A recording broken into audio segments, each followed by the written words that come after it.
Yo, welcome back. Till you all sit down, I use this time for the information. If there's anyone who wants to enjoy the work of our interpreters, there are still headphones out there, so you can pick and enjoy the translation of the event. So, well, there might be some people still out, but I hope you had a great coffee break, and we can follow with more about the placemaking. Our next speaker is Lady Petra Marko from Marko Placemakers and Milk, which is design studio based in Bratislava, but placemakers or their architectural practices spread between London and Bratislava and other cities in Europe as well. So I would like to welcome Petra.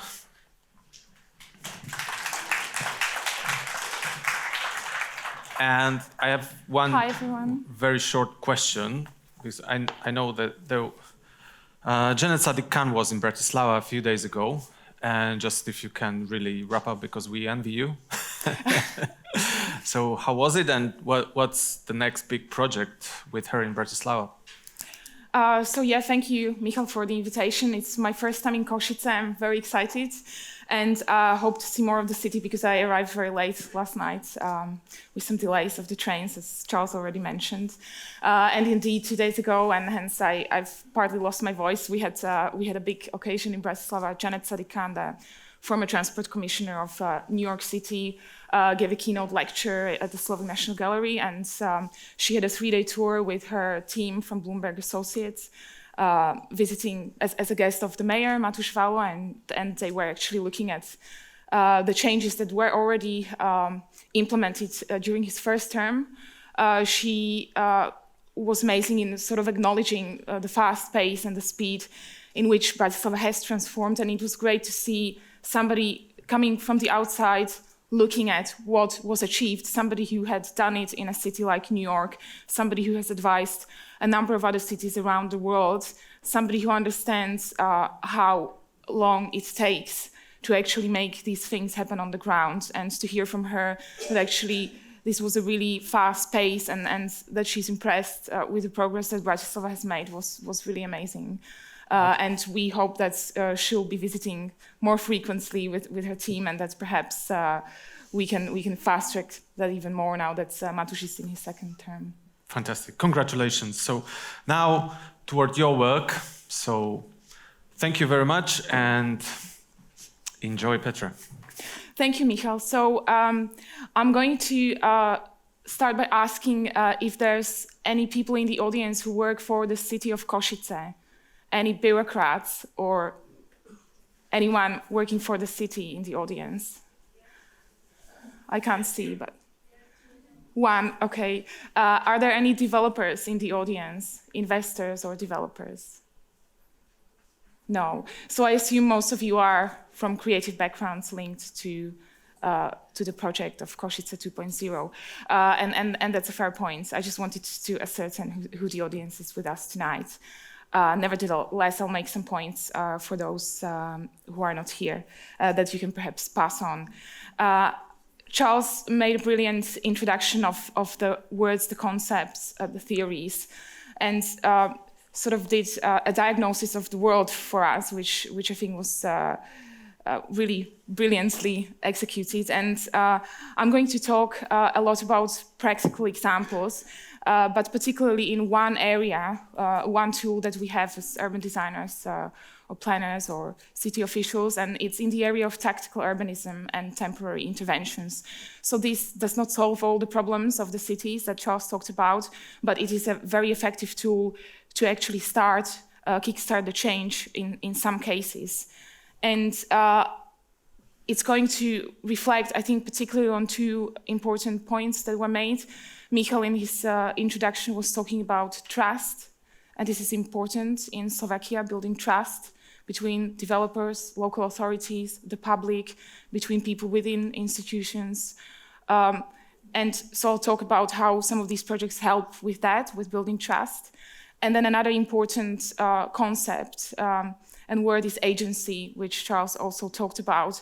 And again, many of these projects give agency either to residents or even to local authority officials, to people in the city or visitors to change the city. And this is all in the context of an urgency. And as was already mentioned, we also need stories, how to tell these messages. So Michal already mentioned my background a little bit, so I won't dwell on it too long, but I've set up Marko Placemakers with my partner Igor Marko in 2013 in London. I've lived there since 2006, so I've spent most of my professional career in London. I relocated to Bratislava about 1.5 years ago. We have a growing portfolio of projects in Central Europe, and we really feel like the idea of placemaking is something that 10 years ago was not very much talked about in Slovakia or Czech Republic. In the last 5, 6, 7 years since we started to engage and get involved in projects for developers and cities, it is a topic, it is a word, it is a concept that is very familiar now, and both investors and city local authorities recognize that it is a process that is inevitable and it leads to better outcomes in terms of urban transformation. And since I came to Bratislava, we've had historically collaborated with Milk, and Martin Jenčev, who founded Milk, invited me to do this wonderful project. I love researching and writing. And so he said, Petra, you might know a little bit about Meanwhile projects, because, so many of them have started happening in global cities like London. And I said, yes, absolutely, I love that topic. And he said, well, can you help us put together this book, this research, to look at how they can help us in Slovakia. So that's what we did. We launched it in October last year. And the reason why Martin was very interested to actually put all that understanding about Meanwhile projects into publication was that he had actually been part of such transformation in Bratislava. And as a communication and visual communication agency, they have been called to a lot of projects where whether for developers or the city, to talk about the future. And instead of talking about, what the future will look like, let's, have beautiful visualizations with people all over it. But actually it takes years and years to realize some urban regeneration projects. So the notion of actually creating the space while it is evolving was important. In order to make space for great stories, we have to make great places. And so back in 2012, Martin and a number of his friends and colleagues got together as an alliance to revive the old market hall in Bratislava. Now, one of those people in the group is Matúš Válo, the second from the left, who is currently mayor of Bratislava, running his second term, as I already mentioned. So incredible journey from an architect, a musician, to actually rolling his sleeves up and transforming the capital city. So a group of activists, many of whom are now very influential and really in a great way, positive way, influence the story of Bratislava that we can now tell. So they started, the old market hall is a public asset, it's owned by the city. It had been empty for years. The city wasn't able to run any programs in it properly or didn't have funding to renovate it. And they came together and they started doing these pop-up markets once a month, then it was once a week. They, instead of talking about how it will look like in the future once it's renovated, they started doing it. This was very important. Show that change is possible and show it quickly. And they were able to get lots of people on board. They were able to get funding. They were able to negotiate and communicate in a positive way with the city to make an agreement for a long-term lease.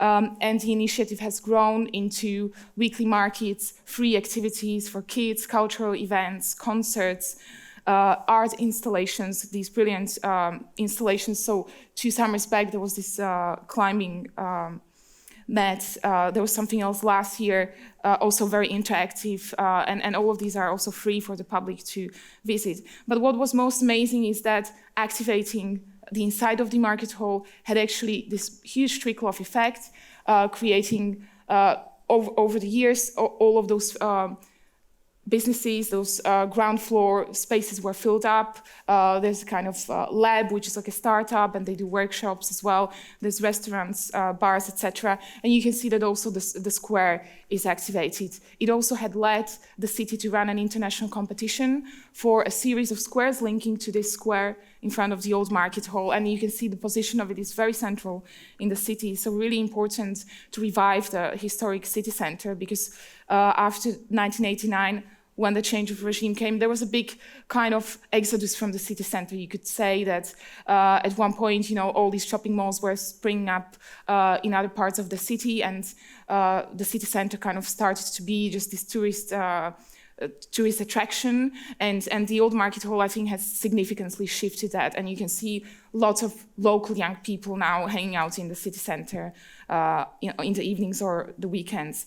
So meanwhile, temporary transformation, but really long-term value. This is a really important key fact that we had wanted to show through making the book. And again, this was mentioned before, crises. Moments of crisis, they are always moments of opportunity. Mayor Ángel Daggio had adopted Carlos Moreno's concept of the 15-minute city and had got people inspired about the idea and tested it during COVID, which again was this moment where you could start doing things. So the city is always transforming, is always in evolution. There's no end to creating the city for an urbanist or an architect or anyone involved in shaping the city. And for me, when I was in London in 2007, 2008, the financial crisis came, and this was very, very apparent. The impact was immediate. Huge capital investment developments stalled, not just for a few weeks or months, but for a number of years. A number of sites across the city stalled for a number of years. Union Street in South London, one of those sites, 100 Union Street. And as part of my work then, I was also part of these temporary projects, which were curated by the Architecture Foundation. There was a Lido one summer. They engaged the traders from Borough Market, which is a nearby food market. They engaged local residents from the estates. There was an urban orchard. So a series of interventions which led in the future to the new build actually creating a space, a plaza, a cantilever. I haven't got a photo of that. I mentioned markets, and they were historically, we're talking about these pop-ups and meanwhile projects, last couple of decades.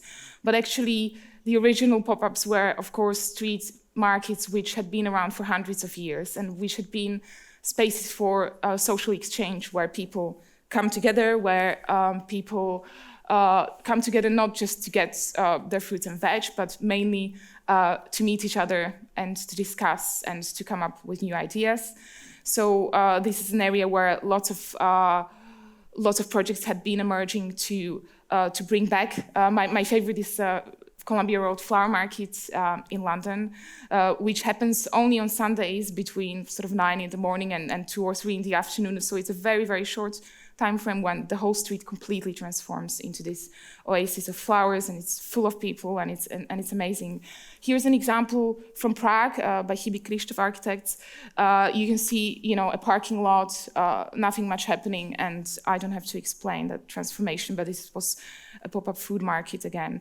Coming back to the topic of unused buildings or unused public assets. We're back to South London here, to Peckham, where Carl Turner Architects had won a competition run by the local authority for the 7-story parking garage, which was closed off. Again, the city didn't have money to even run it as a garage to be able to cover the electricity bills, etc., for lighting and so on. It was a space which was quite dangerous at night. Around the time of the financial crisis, this Frank's Cafe sort of pop-up happened on the roof. They were commissioning various art installations on the roof, so the roof started to get populated, sort of very bottom-up way. But then the competition was to actually transform the entire 7 levels of the building. They were able to create 70 ateliers and co-working spaces. There's also a creche, a kindergarten for children. There's a canteen, lots of events. I mean, this is a space where you can see the artist studios or the maker studios are very, very small. This is also partly to enable them to be accessible, to be affordable, for people to be able to come and work in this space.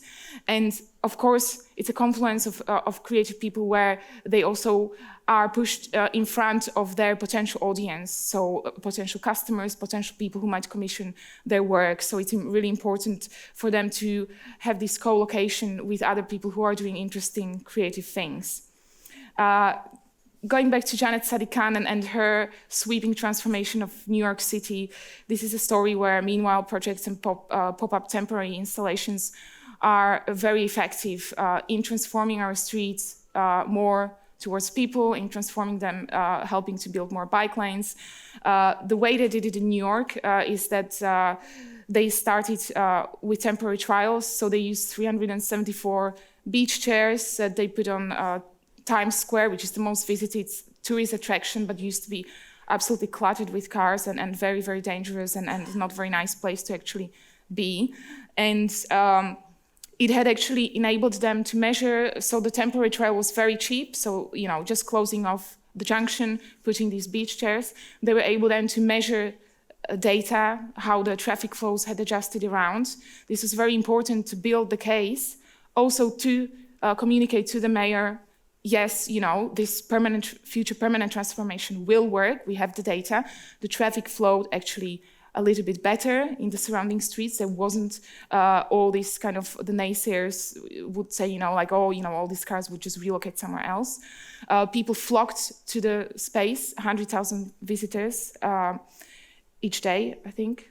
And the businesses got increased customs, so they got more customers through the door.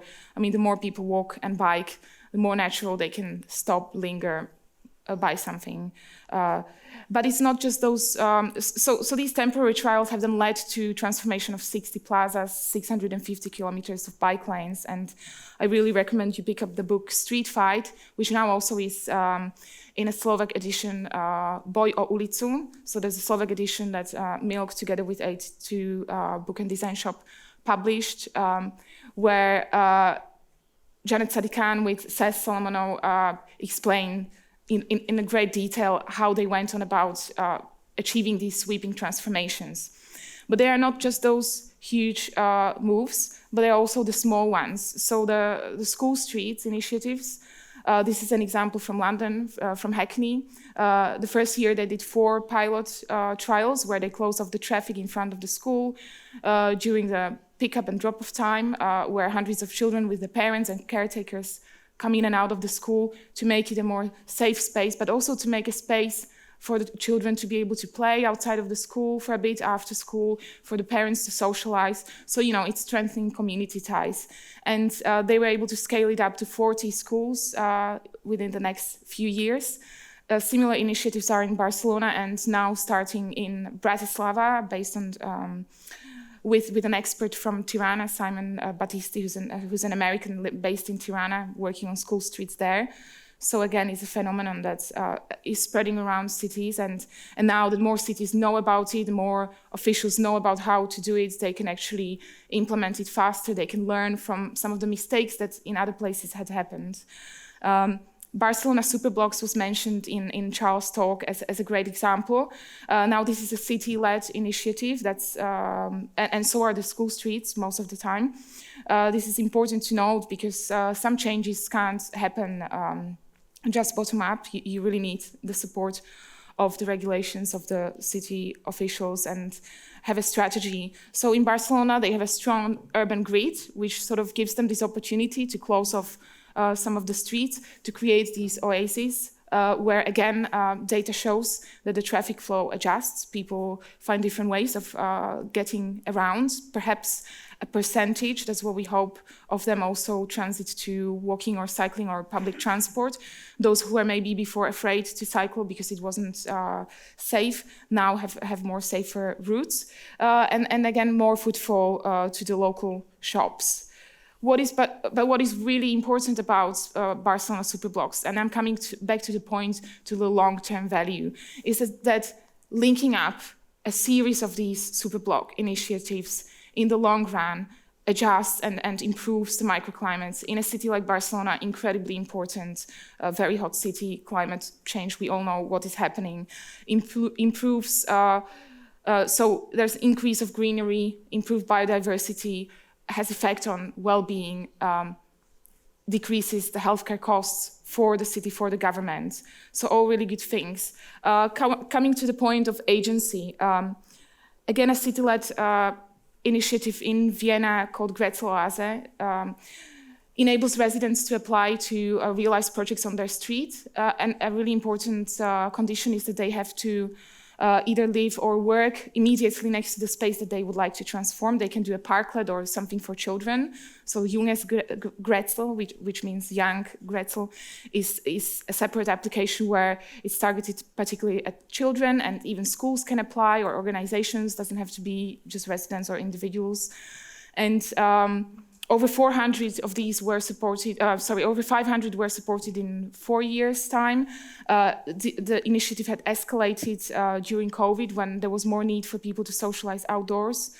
You can see there's a bunch of students when I visited to look at some of the parklets. They were just building one over there. They don't have a courtyard or a balcony in their block. So this is like an extended living room for residents from the block, but it also fosters this sense of stewardship and taking care of the space when people are part of creating the project. So this is important. It really gives people the ability to change and to shape their own streets, their environments. Really powerful. This is a lovely example where, again, including involving people in the process was important. Folly for a Flyover by Assemble was a temporary installation in the summer for theater and arts performances and for cinema viewings, and it unlocked this space underneath a road flyover, which had been actually closed off.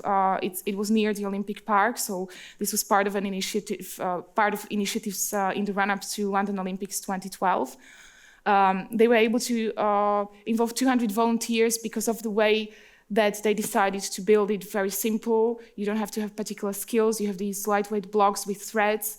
It's safe, and that way lots of people could participate. It was also made very inclusive. They were selling tea for 50p. So this was something where people could really come, and it was not just for one group of people. 36,000 people visited over the course of 8 or 9 weeks in the summer.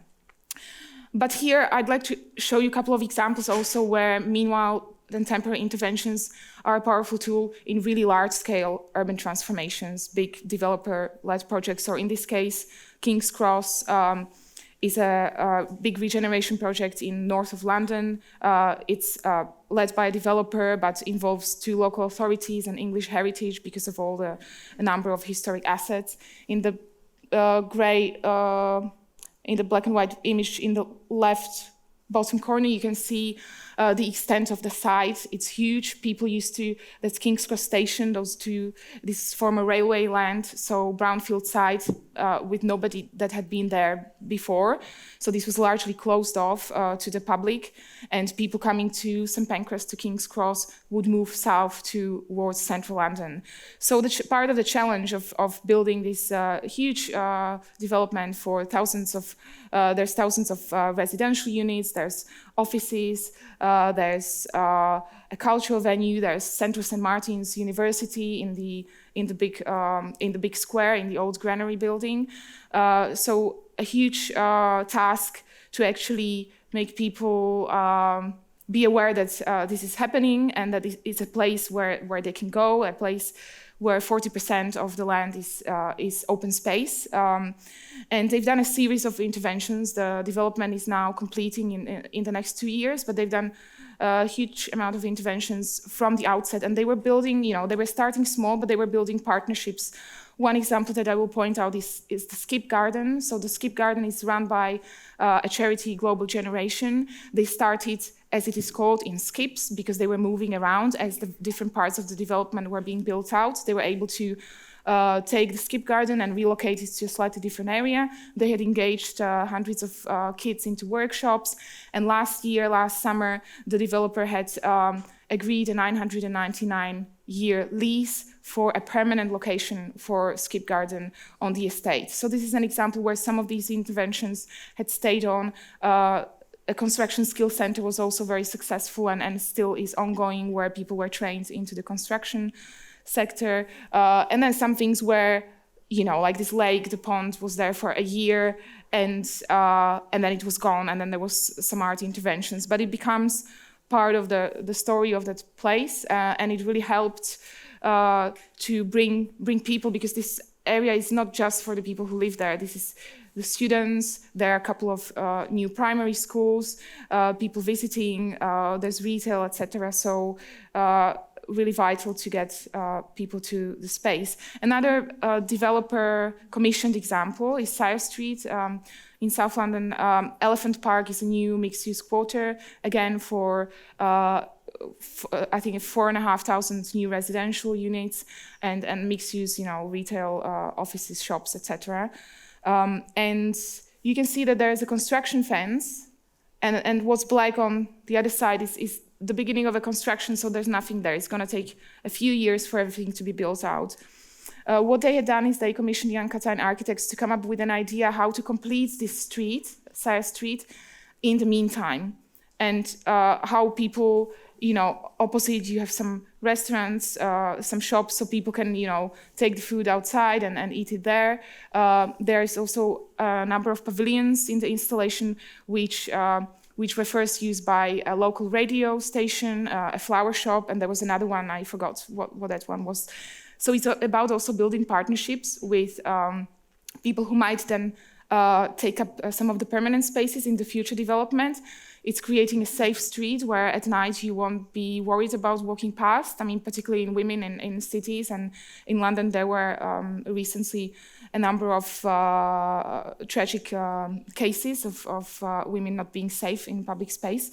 So it's also those topics that these projects can help with. It's not just what I mentioned previously. And changing perception, a place that you previously wouldn't go to suddenly changes, or something that had always been there and you didn't take notice of. So the Samson Fountain in České Budějovice, in a smaller Czech town, is a very famous Baroque fountain. It's one of the oldest Baroque fountains.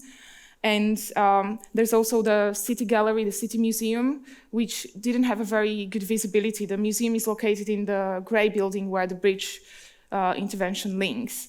So the intervention by architect Jan Šepka is actually reframing something that you see on an everyday basis and you really don't take notice into something that you actually come and visit in order to have a proper look, and it's kind of really helping to revitalize the town center of this city. There was a series of workshops and discussions and conversations about where the city is heading that were linked to the installation. And I think it's just a beautiful moment of reflection for the locals and also for the visitors to be like, this is here and this is lovely, and suddenly I know how to get to the gallery, because I didn't even know there was one before, perhaps with some people, because we always assume, people know there's a gallery if we are people who go to a gallery, but actually there are people who don't maybe go to galleries, and they might want to, but they might feel intimidated, or it's just not something that they had experienced maybe as children. And then I think it's really a nice way of introducing more and more people into this idea. The example on the right is in Sweden, in Frihamnen. And again, this is a city-led regeneration of a huge new area in the city. And a free sauna by Ramlabor was put there right at the beginning of the process. So there's no development there yet, but this free sauna where people hang out has become really a hit with people. So it's become a hotspot. And it will be interesting to see how it might help the city to actually engage. And instead of a sort of like a traditional consultation process where people are shown, the proposals, like, do you like it or not, or do you like A, B, or C? Actually, these interventions can be a tool for engagement through activity, through authentic content, where you can get really good feedback out of people of what they would really like to see in their city. And children and young people are particularly a group that many cities need to think about and focus on, because oftentimes firstly, they don't vote in the elections, so they don't really have any say in the election of their local representatives and who's leading the city.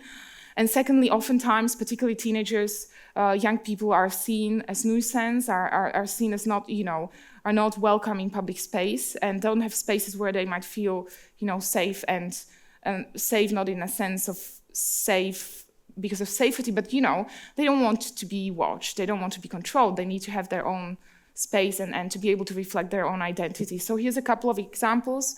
There's one from Prague, near the underground station, so the series of passages which was transformed into a skate park, which is very loved, and it's next to the site where the Prague Philharmonic competition was won last year by Bjarka Ingels architects.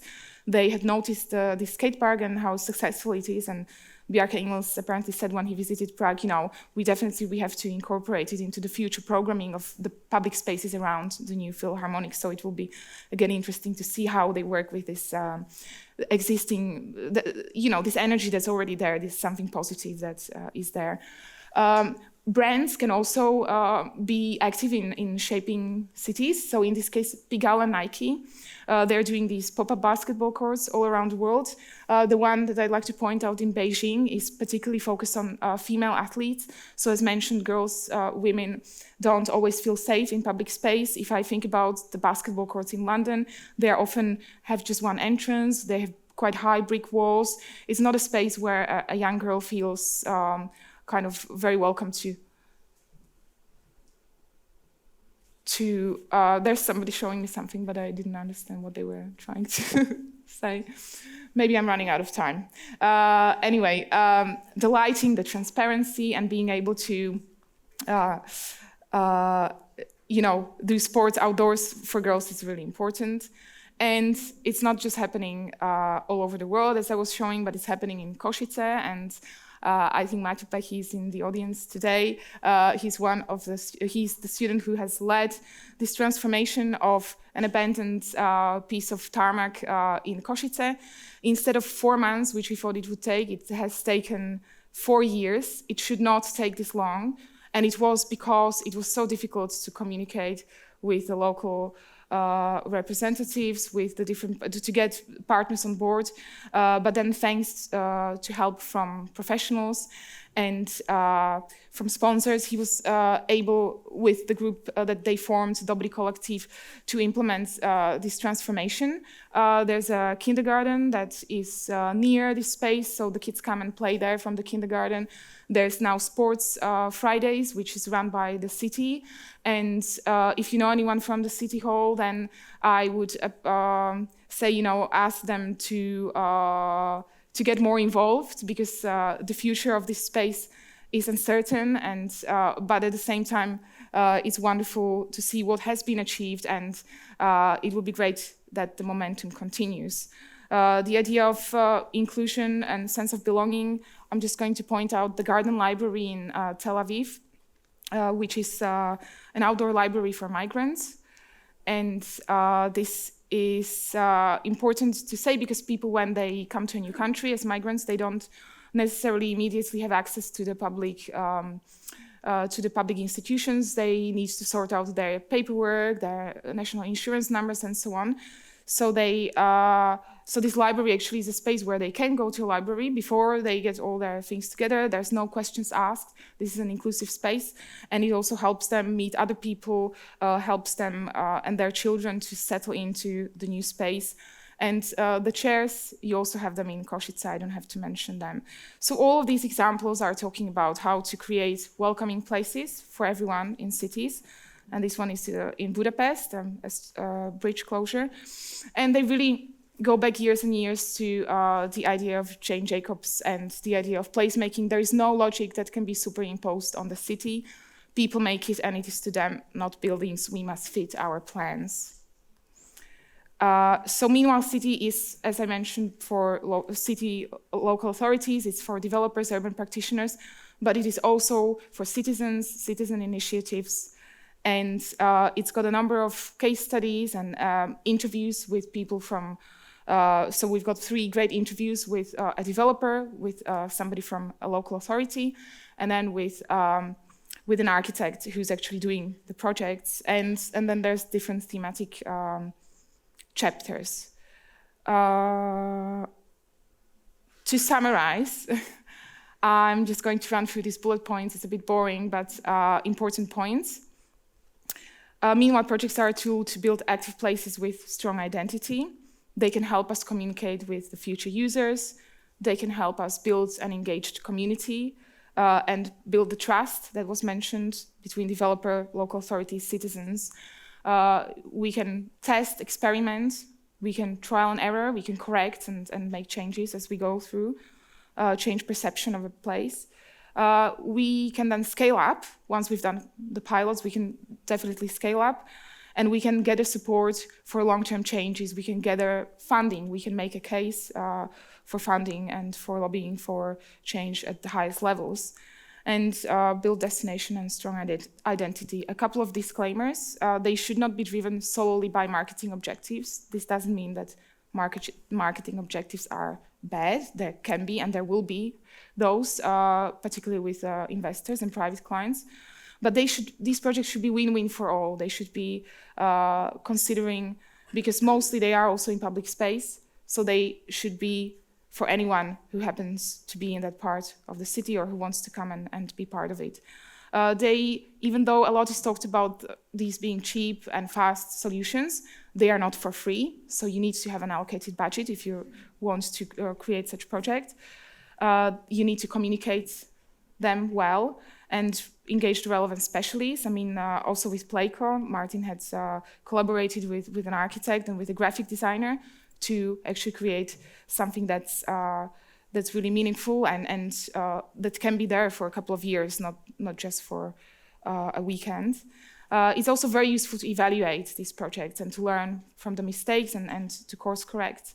And the point about stewardship was about, who takes care of those places once the initiators or the ones who have created them take over. So anyone can download a free digital copy online on meanwhile.city. If you really love it and you love books and want to have it on your bookshelf, you can also buy one through probably from Broad Books Deli, which is in Bratislava, but it's sort of shipped also we've got a distribution in the UK. And on this note, I thank you very much and look forward to some questions, hopefully. Yeah. Thank you very much. It's always very inspiring to see really physical transformations. And as we learn, it doesn't take much. So I have one question, but maybe someone in the audience have one as well. So we go for two questions then. So one from the audience. Is there any question? Okay, so if there's none, I have a question about from your perspective, because we've seen the models or approaches which are bottom-up, but the New York case, for instance, and also what Matusz does in Bratislava is also top-down. So how you see those two approaches? Is there any difference? Obviously, there might be in funding, but is there any difference or in terms of how effective they are? I mean, I would say actually most of the examples I showed were top-down, but with bottom-up, kind of having the bottom-up teams, if you like, having that energy and the spirit. So, even the Assemble project around the Olympic Park was commissioned by the LLDC, the London Legacy Corporation, or funded by the London Legacy Corporation, but it was an idea that came from the group of architects and landscape designers. I think that these projects can be only successful if it's a combination of top-down and bottom-up. We've seen also in Bratislava before Matusz's term, things like community garden initiatives springing up, and then after a couple of years, they had really exhausted themselves when they were just bottom-up. And those people, at some point, they also have kids, mortgages, etc. And at some point, you can't just go on without having either financial or organizational support to run these things, because they are of benefit to others. They're not just for yourself in your own home or in your own balcony or garden, but this is a benefit for a wider group of citizens. So I think it's really important, and I think the successful initiatives are those where there is a framework in place. So like in Vienna, the Grätzl project, there is a framework. So it's very bottom up in the terms of people being able to apply for a project and then they can get organizational help. I forgot to mention they also get up to 4,000 euros per project to realize it. So they get organizational help, they get financial help. They don't have to go through the planning process of taking up a parking space. At the moment, in Košice perhaps, and in Bratislava certainly, if you would build a parklet on a parking space, it would be illegal. And most likely it would be towed away. And this has been the case during COVID in the UK. There were many guerrilla gardening initiatives springing up, and then they were taken down by the council, even if the council didn't want to take them away, but actually legally. So I think it's really important because if we're talking about public space, it's a space that's very regulated, even though it's public and anything could and should happen. But at the same time, the city governs the public space. So you need to be able to do those things. In order to be able to do them, the city needs to support them. So I think my answer would be the initiatives where there is support from the local authority from top certainly have, I think, a longer life and a bigger chance to be scaled up. Having said that, it doesn't mean that completely bottom-up initiatives shouldn't be happening. So I think there are different things that could and should be happening in the city, and they all should have a space to do that.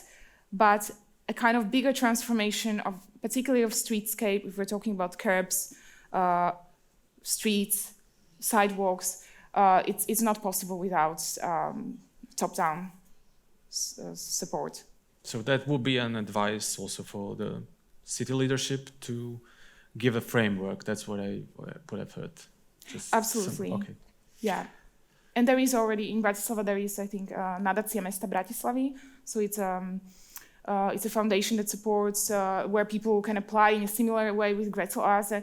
It's maybe not as visible and not as active yet, but people can improve their public spaces. It's not so much in the streetscape, it's more like in courtyards between the housing blocks and spaces like leftover spaces that there's loads of, obviously, in our kind of post-socialist realm. Okay, thank you very much. Big round of applause for Petra.